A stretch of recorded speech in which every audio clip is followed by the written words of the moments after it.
special message. How do we know that we are meant to have more? How do we know?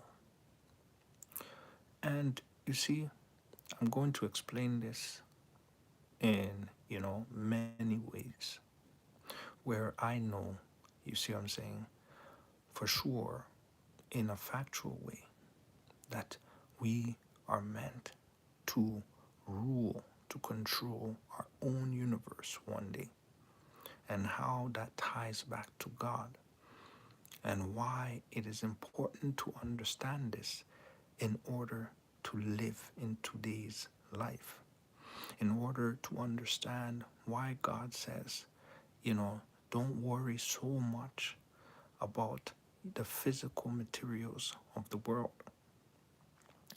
and to, you know, just basically focus on getting closer, developing a better relationship with God. You see, this takes me back to, Bible study days where there was a song that says, He's got the whole world in His hands. He's got the whole world in His hands. He's got the whole world in His hands. He's got the whole wide world in His hands.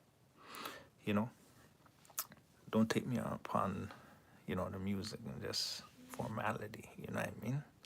Okay, so this is true. God, it's so massive that the whole world can actually fit in His hands, right? I mean, He took 6 days to create the earth. He used His hands to create us, to create the earth. And, the Bible says He's the ultimate blacksmith. So He created the world as we see today. And if He's able to have the whole world in His hands, that statement is very important. You see what I'm saying? And then the next thing that shows that we are meant for more is when God says He has to prepare a place for us, right? In my Father's house, there are many mansions. And in those mansions, there are many rooms.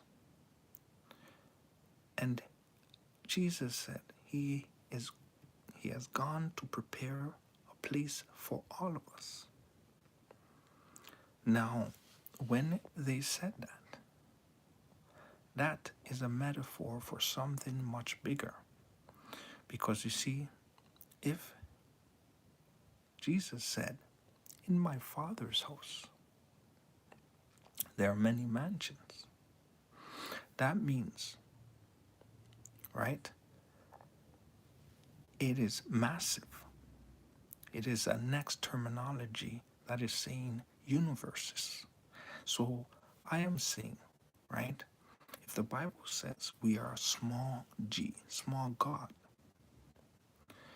and we know that God is the ultimate creator, and so He's the big one, and we are small, and we know we have unlimited potential to grow. And because of this potential, which is what our soul is something that we don't own and we just have on borrow, right? And we are connected directly to God through our soul, which belongs to God. And so this body, our physical body, is just a flesh. It has a temporary time on it. We all know you grow, you get older as time goes. So these things take